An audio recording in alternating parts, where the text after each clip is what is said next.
तो फ्रेंड्स, जब आपका घर बनता है तो जब आप वायरिंग कराते हो इलेक्ट्रिकल का, तो बहुत कोई क्या करवाते हैं कि कंसील्ड वायरिंग करवाते हैं, बहुत कोई क्या कराते हैं कि ओपन वायरिंग करवाते हैं। कंसील्ड किसको बोला जाता है? जिसमें हम लोग दीवार के अंदर से वायर को ले आते हैं और बाद में प्लास्टर फिनिश करके उसको अंदर ही डाल देते हैं। मतलब आपको वायर दिखेगा ही नहीं कि दीवार से हमारा वायर गया हुआ है, ठीक है, आपको दिखने नहीं वाला। जस्ट क्या होगा कि जहां पे आपका कोई फिक्सचर लगा हुआ है, जैसे फैन हो गया, लाइट हो गया, वहां से वायर निकलेगा, वो भी उसके पीछे से, और वो लाइट लग के फिक्स हो गया, आपको वायर कहीं नहीं दिखने वाला। लेकिन अगर वही बात करें हम लोग ओपन वायरिंग की, तो वहां पे आप कॉन्ड्यूट के थ्रू वायर जाते हुए देखोगे। अब देखना, आपका जो बॉक्स होगा, जहां भी आपका डीबी होगा, डीबी से देखना बहुत सारा क्या होता है कि कॉन्ड्यूट के थ्रू वायर निकलता है। वो वायर होते होते जाएगा लाइट के पास, वो वायर होते होते जाएगा हमारे फैन के पास, और वो वायरिंग दिखता है, इसलिए उसको बोलते हैं ओपन वायरिंग। तो बेसिकली आज के वीडियो में हम लोग यही बात करेंगे कि ओपन वायरिंग और हिडन वायरिंग में डिफरेंसेस क्या क्या है, क्या क्या इन दोनों के बीच अंतर है, ताकि आपका कॉन्सेप्ट जो है वो ज्यादा अच्छा हो सके और आप अपने घर के लिए बेहतर चुनाव कर सके। तो कॉन्सेप्ट को पूरा क्लियर करने के लिए वीडियो को एंड तक देखिएगा, ताकि आपका छोटा से छोटा पॉइंट जो है वो क्लियर हो जाए। तो चलिए वीडियो को स्टार्ट करते हैं। तो सबसे पहले हम लोग इससे कॉन्सेप्ट के बारे में बात कर लेते हैं। तो स्टार्ट करते हैं हम लोग कंसील्ड वायरिंग से।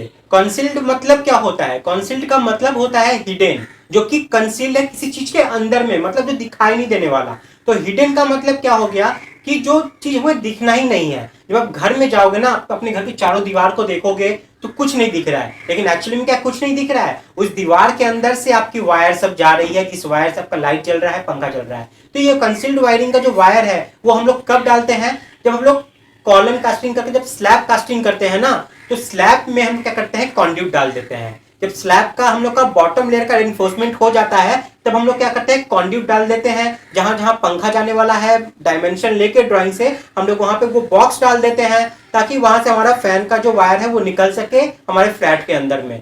तो जहां जहां जरूरत है ड्राइंग के हिसाब से हम लोग क्या करते हैं? पहले ही कॉन्ड्यूट छोड़ देते हैं, और उसके बाद क्या करते हैं? हम लोग अपने स्लैब का टॉप लेयर का जो रेनफोर्समेंट है वो लगाते हैं। अगर आपके स्लैब में एक लेयर में रेनफोर्समेंट है तो कोई बात ही नहीं, फर्स्ट लेयर बैठाओ और कॉन्ड्यूट बैठा दो, उसके बाद आप कास्टिंग कर दो। सारा कॉन्ड्यूट को अच्छी तरीके से क्या करना है कि बांध देना पड़ता है, ताकि वो अपने पोजीशन से हिले नहीं। जब भी कॉन्क्रीटिंग हो और कॉन्क्रीटिंग के जब दौरान वाइब्रेटिंग किया जाए, तब ये अपना पोजीशन चेंज ना करे, तो अच्छी तरीके से बांध दिया जाता है। और ये भी ध्यान रखा जाता है कि हम लोग जो बेंड डालेंगे ना उस पाइप में, वो बेंड बहुत ज्यादा ना हो, वरना बाद में जब हम लोग उसके अंदर से वायर पास करेंगे तो वो वायर निकलेगा नहीं, अटक जाएगा, और आपका वो कॉन्ड्यूट कोई काम का नहीं रहेगा। तो बेंड कर दीजिएगा, कभी भी हम लोग उसको रेक्टेंगल टाइप में नहीं ले जाना है, वायर को हमेशा कर्व में ले जाना है। ये बात कॉन्सेप्ट क्लियर हो गया? तो ये होता है हिडन, मतलब हमारा जो वायर है वो सारा कंक्रीट के अंदर से जाएगा या वॉल के अंदर से जाएगा। ये कॉन्सेप्ट हुआ हमारा हिडन वायरिंग का, यानी कि कंसील्ड वायरिंग का। अब बात करते हैं हम लोग ओपन वायरिंग। ओपन वायरिंग का मतलब क्या होता है? एक्सपोज्ड वायरिंग, जो चीज हमें दिखेगी बाहर से। तो इसमें क्या होता है कि हमारा जो कॉन्ड्यूट, हमारा जो वायर है वो दिखता है। बहुत कोई क्या करते हैं कि वायर को ही ऊपर से दीवार से लेके चले जाते हैं, हुक करके। चाइना सैडल हुक आता है, उससे हुक करके क्या करेंगे? डायरेक्ट ही वायर से ही ले जाएंगे, डायरेक्ट हमारे वॉल से ले जाएंगे। लेकिन बहुत कोई क्या करते हैं, कॉन्ड्यूट से ले जाते हैं, जो थोड़ा देखने में अच्छा लगता है, फिर भी वॉल माउंटेड, कौन चाहेगा ऐसा करना? किसी को भी ये पसंद नहीं है। तो जनरली ये होता है हमारा ओपन वायरिंग। इसमें क्या होता है कि हमारे जितने भी वायर है ना, वो एक कॉन्ड्यूट के थ्रू वॉल के सरफेस से होते हुए हमारे फिक्सचर तक जाते हैं। फिक्सचर तक मतलब लाइट हो गया या बॉक्स हो गया या फैन हो गया, उस तक। समझ में आ गया? तो इसमें सारा चीज हमारा विजिबल रहता है, हमारे आंखों से ये चीज दिखता है, तो इसी को हम लोग बोलते हैं ओपन वायरिंग। तो एस्थेटिक पॉइंट ऑफ व्यू से अगर बात करें तो कंसील्ड वायर जो होता है ना, वो बहुत ज्यादा पॉपुलर है हमारे मार्केट में अभी के टाइम में। इसमें क्या होता है कि हमारे पूरे दीवार के अंदर से, हमारे सीलिंग के अंदर से जाता है, जिससे क्या होता है कि हमारा पूरा घर नीट एंड क्लीन दिखता है, दीवार पे कोई भी अनइवन चीज नहीं दिखता है। इससे क्या होता है कि दीवार को हम लोग ज्यादा से ज्यादा यूज कर सकते हैं। अगर फोटो लगाना है तो फोटो लगाइए, टीवी लगाना है तो टीवी लगाइए, कोई साइड से एक वायर जाता हुआ ये सब नहीं दिखेगा, जो कि बहुत भद्दा लगता है, और हम लोग वॉल का प्रॉपर यूटिलाइजेशन कर पाते हैं, और देखने में तो ये बहुत अच्छा लगता है, इसमें कोई बोलने की बात नहीं है। और वही बात करें अगर हम लोग ओपन वायरिंग की, तो ओपन वायरिंग थोड़ा सा भद्दा जैसा दिखता है घर में। आपको वॉल ज्यादा नहीं मिलता चीजों को सजाने के लिए, बहुत ज्यादा वॉल के स्पेस को आप यूटिलाइज नहीं कर सकते। फोटो आपको लगाना होगा तो आपके लिए एक बैरियर आ जाता है। अगर आप लगाना चाहते हो एकदम फिक्स जगह वहीं पे, और वहां से अगर आपका कॉन्ड्यूट जा रहा है, वायर जा रहा है, तो आप लगा नहीं पाओगे। तो ये एक प्रॉब्लम देखने को मिलता है हमारे ओपन वायरिंग में। और इसी ओपन वायरिंग में अगर कहीं से वायर या कॉन्ड्यूट जा रहा है, आपको उसको अगर छुपाना है, तो आपको कॉस्टली इंस्ट्रूमेंट, डेकोरेटिव आइटम्स खरीदने पड़ते हैं उसको छुपाने के लिए, जो कि आपका खर्चा बढ़ा देता है। तो एस्थेटिकली व्यू हमारा जो ओपन वायरिंग है वो अच्छा नहीं है हमारे कंसील्ड वायरिंग के मुकाबले। कंसील्ड वायरिंग ज्यादा अच्छा देखने में होता है। कंसील्ड वायरिंग की वजह से आप दीवार का ज्यादा यूज कर सकते हो, दीवार plain and fresh and clean लगता है देखने में। अब हम लोग बात कर लेते हैं इसके इंस्टॉलेशन प्रोसेस के बारे में। तो अगर हम लोग कंसील्ड वायरिंग की बात करें तो यहाँ पे थोड़ा चैलेंजिंग वर्क हमारे लिए हो जाता है, क्योंकि इसमें हम लोग को चेस कटिंग करना पड़ता है और उस चेस कटिंग के अंदर से आपको क्या करना पड़ता है, वो वायरिंग को ले आना पड़ता है, उस कंड्यूट को फेंकना पड़ता है, आपका सारा वायर वहां से जाता है। तो इसमें आपका जो स्किल है ना वो ज्यादा लगता है। इंस्टॉलेशन प्रोसेस जो है ये थोड़ा डिफिकल्ट होता है। लेकिन यही बात करें अगर आप ओपन वायरिंग की, तो यहाँ पे कोई स्किल ज्यादा जरूरत नहीं है और इसका जो इंस्टॉलेशन प्रोसेस है ना वो भी बहुत आसान है। जस्ट दीवार के ऊपर क्या करना है, आपको कंड्यूट फिक्स करते हुए चले जाना है, कोई कटिंग वटिंग का कोई झमेला नहीं यहाँ पे। तो इस वजह से देखा जाए इंस्टॉलेशन प्रोसेस से, तो इंस्टॉलेशन थोड़ा सा ज्यादा चैलेंजिंग होता है हमारे कंसील्ड वायरिंग में। अब बात करें हम लोग टाइम पॉइंट ऑफ व्यू से कि किसको करने में ज्यादा टाइम लगता है, ठीक है। तो देखो जो कंसील्ड वायरिंग है उसमें टाइम थोड़ा ज्यादा लगता है, क्योंकि आपको स्लैब जब आप करोगे कास्टिंग उस वक्त कंड्यूट छोड़ना पड़ेगा, उसके लिए एक एक्स्ट्रा टाइम गया। उसके बाद जब दीवार आपकी आती है उसमें दीवार में आपको चेस कटिंग करना होगा, जिसके अंदर आपको कंड्यूट फिक्स करके फ्रेमिंग करना पड़ता है, सैडलिंग करना पड़ता है, इसके लिए आपका एक्स्ट्रा टाइम जाता है। फिर आप कंड्यूट डाल के फिर से आपको प्लास्टर वापस करना पड़ेगा उस दीवार पे, उसके लिए एक्स्ट्रा टाइम जाता है। तो ये ज्यादा टाइम कंज्यूमिंग है। लेकिन वही बात करें हम लोग ओपन वायरिंग की, तो ओपन वायरिंग में टाइम नहीं लगता ज्यादा, कोई ध्यान ही नहीं रखना है, आप कास्टिंग जल्दी से अपना कर दो खत्म, दीवार कर दो, प्लास्टर कर दो, प्लास्टर के बाद आपको क्या करना है कि कंड्यूट को लगा देना है, वायरिंग कर देना है। तो इसमें कोई टाइम वेस्ट होने का टाइम नहीं है, मतलब कंपैरेटिवली कम टाइम लगता है हमारे ओपन वायरिंग में, किसके कंपैरिजन में, कंसील्ड वायरिंग के कंपैरिजन में। अब अगर हम लोग सेफ्टी पॉइंट ऑफ व्यू से बात करें तो ज्यादा सेफ कौन सा है, ज्यादा सेफ है आपका जो कंसील्ड वायरिंग है, क्योंकि आपका वायरिंग जो है, जो आपका वायर है वो सारा दीवार के अंदर से गया हुआ है। तो बच्चे इधर उधर खेलेंगे भी तो कोई इशू नहीं है, ठीक है। या बच्चे क्या, बड़े भी अगर इधर उधर है कहीं पे हाथ कुछ रखें तो कोई इशू नहीं है, क्योंकि वायर तो सब सारा अंदर में है। लेकिन वही बात करें ओपन वायरिंग की, तो कहीं कहीं से गलती से भी कटा हुआ है, कहीं से भी कुछ भी शॉर्ट है, तो गलती से किसी को लग गया तो सेफ्टी पॉइंट ऑफ व्यू से बड़ा एक्सीडेंट हो सकता है। तो जो कंसील्ड वायरिंग है ना, सेफ्टी पॉइंट ऑफ व्यू से वो ज्यादा बेटर है। अब बात करते हैं हम लोग ड्यूरेबिलिटी की, तो ज्यादा ड्यूरेबल यहाँ पे है हमारा जो कंसील्ड वायरिंग है ना, वो ज्यादा ड्यूरेबल है। लेकिन वही बात करें हम लोग अगर ओपन वायरिंग की, तो ओपन वायरिंग हमारा यहाँ पे कम ड्यूरेबल है कंपैरिजन टू कंसील्ड वायरिंग। अब हम लोग बात करें अगर फॉल्ट डिटेक्शन की, तो फॉल्ट डिटेक्शन किसमें जल्दी हम लोग को मिल जाता है, वो है हमारा ओपन वायरिंग, क्योंकि ये तो ओपन है ना, चारों तरफ से दिख रहा है, और इसी दिखने की वजह से हम लोग जो फॉल्ट डिटेक्ट करते हैं ना वो जल्दी कर सकते हैं। जल्दी हम लोग क्या करेंगे, खोल के कंड्यूट को वायर से देख लिए कि कहां पे फॉल्ट है कहां नहीं, जल्दी से चेक कर सकते हैं। लेकिन वही बात करें अगर कंसील्ड की, तो हमारा जो कंड्यूट है वो तो वायर हमारे दीवार के अंदर से गया हुआ है, कोई स्लैब के अंदर से गया है, तो इस वजह से थोड़ा सा टाइम कंज्यूमिंग हो जाता है हमारा फॉल्ट डिटेक्शन, और थोड़ा सा चैलेंजिंग हो जाता है यहाँ पे फॉल्ट डिटेक्शन। तो इस केस में देखा जाए तो हमारा ओपनिंग वाला जो है वो ज्यादा अच्छा है। अब हम लोग बात कर लेते हैं इन फ्यूचर, अगर हम लोग सोच लीजिए कि हम लोग को एक्स्ट्रा वायर घुसाना है, ठीक है, नया पॉइंट डालना है, तो ऐसे में क्या होता है कि हमारा कंसील्ड वाले में थोड़ा चैलेंजिंग हो जाता है। इसके लिए बहुत अच्छा स्किल्ड इलेक्ट्रिशियन की जरूरत पड़ती है, क्योंकि हम लोग को पता नहीं चलता कि कौन सा वायर कहां से गया हुआ है। इसके लिए एक अच्छा स्किल्ड इलेक्ट्रिशियन ही समझ सकता है कि कौन सा वायर कौन सा है, कौन सा वायर किसके लिए गया हुआ है, क्योंकि सारा वायर तो आपका एक ही कंड्यूट के बंद से गया हुआ है ना। एक ही कंड्यूट से हमारा लाइट का भी गया है, पंखा का भी गया है, और भी बहुत तरीके का हो सकता है जा रहा है। इसलिए यहाँ पे थोड़ा मुश्किल हो जाता है समझना कि कौन सा वायर किसका है किसका नहीं, थोड़ा सा चैलेंजिंग होता है। लेकिन वही बात करें हम लोग ओपन वायरिंग में, वहां पे हम लोग कुछ ऐड करना है तो हम लोग को तो चेक ही नहीं करना है, जस्ट जॉइंट बॉक्स के पास जाओ, वहां से हम लोग वायर को निकालेंगे और जो भी न्यू हम लोग का डालना है इंस्ट्रूमेंट, वहां तक आपको कंड्यूट के थ्रू ले आना है, वहां पे लगा देना है। मतलब कोई कनेक्शन ही नहीं है दूसरे से उसका।